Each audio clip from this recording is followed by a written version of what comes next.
नमस्कार दोस्तों, मेरा नाम है गौरव। आप देख रहे हैं टेक्निकल गुरुजी। चलिए शुरू करते हैं। तो गाइस, देखा आपने इस फोन को and I mean what a unique device. देखो, सोनी ने अपनी जो है वो डिजाइन लैंग्वेज को चेंज किया है। पहले camera used to be in this line, अभी आपको एक ऐसा प्रॉपर लाइन मिल रहा है। ये मेरे को वन प्लस की याद दिला रहा है, बट देन अगेन अभी के हिसाब से दोस्तों एकदम बॉक्सी डिजाइन है, लाइक नन अदर जो ये सोनी एक्सपीरिया 1 मार्केट लेके आते हैं अपने साथ में। उसके अलावा जो पीछे का बैक ग्लास है दोस्तों, ये भी एकदम रफ टेक्सचर लेके आ रहा है। हम आगे बढ़ के बात करेंगे फीचर्स की। तो यहाँ पे तो शुरुआत करते हैं ऑन दिस साइड। तो on the right basically we have a dedicated camera button. ये एक 2 स्टेज कैमरा शटर है, half press to focus, full press to take a picture, just like cameras में होता है, और ये सोनी का सिग्नेचर है फ्रॉम द बिगिनिंग। उसके बाद दोस्तों हमारे पास में एक ब्लैक कलर में मिलता है ये पावर बटन, जहां पे इंटीग्रेटेड फिंगरप्रिंट स्कैनर है। जी हाँ, फ्लैगशिप फोन है but side mounted fingerprint scanner है for some reason. Then we have this volume up and down button, काफी छोटा लगता है लेकिन एक्चुअल में ये volume up and down button है। Then we have this cutout for 5G and अगर हम बात करते हैं ऊपर की तरफ, तो we have the secondary microphone and we have a high res audio को सपोर्ट करने वाला ये 3.5 mm वाला headphone jack. Left is all clean, जहां पे आपको एक्सपीरिया की ब्रांडिंग मिलती है, विच इज वेरी मिनिमल। कहीं और ब्रांडिंग नहीं है, केवल सोनी यहाँ लिखा है एंड यहाँ पे लिखा है साइड में Xperia.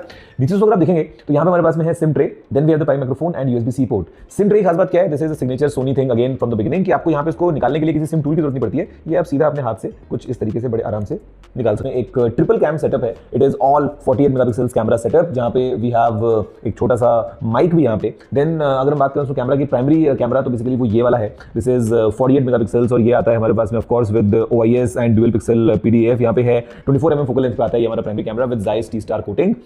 Then you have the ultra wide right here दोस्तों, ये भी 48 मेगापिक्सल्स का है, और ये जो अल्ट्रा वाइड एंगल कैमरा है यहाँ पे भी हमारे पास में ऑटो फोकस है and this is with f2 aperture and 16 mm focal length. और अगर हम बात करते हैं जूम कैमरा की, तो guys this is the periscope camera. ये आता है 2.9x ऑप्टिकल जूम के साथ में, this is again 48 megapixels and यहाँ पे भी हमारे पास में OIS है। एंड काफी आपको एक्साइटिंग लगेगी इस फोन में। अगर आप फोन को देखेंगे सामने की तरफ, कोई नॉच नहीं है, कोई पंचोल नहीं है, स्क्रीन हमको मिल रहा है। ये जो डिस्प्ले है ये है 6.5 इंचेस का एक फुल HD प्लस डिस्प्ले है, कॉर्निंग गोरिल्ला ग्लास विक्टर्स 2 की प्रोटेक्शन के साथ में आता है। LTPO AMOLED वाला उसमें डिस्प्ले है, रनिंग एट 120 हर्ट्ज एंड ऊपर और नीचे आपको प्रॉपर एक नीचे चिन मिल रही है, ऊपर आपको यहाँ पे एक बेजल मिल रही है जहां पे लगा है सेल्फी कैमरा, और ये एक 12 मेगापिक्सल का सेल्फी कैमरा है। And then we have the ambient light sensor वगैरह यहाँ पे साइड में लगा हुआ एंड प्रॉपर आपको एक ड्यूअल स्पीकर्स मिलते हैं फ्रंट फायरिंग। जी हाँ, इस चिन के नीचे यहाँ पे दोस्तों हल्का सा स्लिट आप अगर देख पाएंगे तो यहाँ पे एक ग्रूव है for this speaker and then of course the top one is well. हमारे पास में है Qualcomm Snapdragon 8 Elite Gen 5, तो no doubts there in terms of performance. Minimum 12 GB की रैम हमारे पास में है, जो स्टोरेज है मिनिमम वो है 256 GB की, और अगर आप ऊपर बढ़ते हुए जाते हैं तो 12 512 का वेरिएंट है। Then you have 16 GB RAM as well with 512 GB storage, और अगर आप सबसे ऊपर जाएंगे तो 1 TB की स्टोरेज भी है विद 16 GB ऑफ रैम। तो ये आपको एक 5000 mAh की बैटरी यहाँ पे इसके अंदर मिल जाती है। फास्ट चार्जिंग जो है that is only at 30 watts, तो नहीं मिल रहा है यहाँ पे। अगर हम बात करें वायरलेस चार्जिंग की, तो 15 वॉट्स पे वायरलेस चार्जिंग का ऑप्शन है।